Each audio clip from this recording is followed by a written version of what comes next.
Plus, a first-of-its-kind groundbreaking for what is supposed to be California's largest cannabis cultivation site.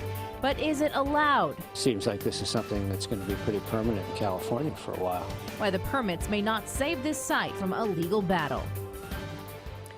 A local marijuana grower is working on building one of the largest cultivation sites in the state with 18 greenhouses and more than 50,000 square feet of land. Good evening. Thanks for joining us. I'm Christina James. I'm Tony Lopez. There are currently 70 licensed pot growers in Yolo County, but not as big as this. I'll show you where. The site is located on the edge of Woodland off County Road 24A and East Street, south of a residential neighborhood and west of the Woodland Sports Park. CBS 13's Carlos Correa is live in Yolo County with the project causing concern for several neighbors. Carlos?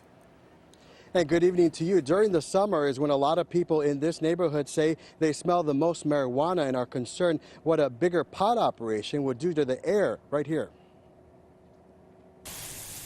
Barry Cooper has owned a home in Yolo County since the mid-70s and until recently started noticing a big stench blowing into his neighborhood.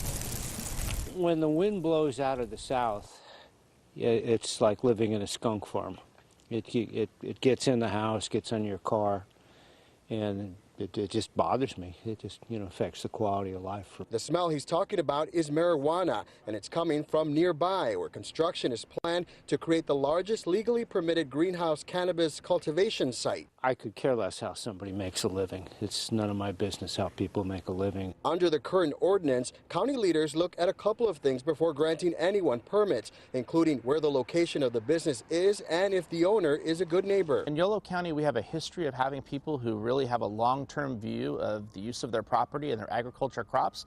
Farmers are actually very good environmentalists, in my opinion. However, if you're going to inconvenience thousands of people around you, or at least 1,000 people directly to your north, for your one-term, short-term gain of growing one marijuana crop, you're not the kind of person we want to do business with. By the beginning of the year, owners of Smart Cannabis will have a facility capable of outputting hundreds of pounds of marijuana every week.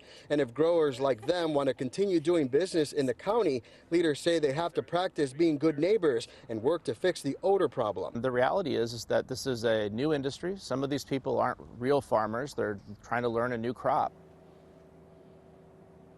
Now, we did talk to that pot grower this afternoon, and he did not want to talk about his new project just yet. In the meantime, county leaders are considering a marijuana tax they want to put on the ballot for June 2018. Growing pains in more ways than one. Carlos Correa live in Yolo County. Thanks, Carlos. The cannabis industry is expected to see a big boom in California since its legalization.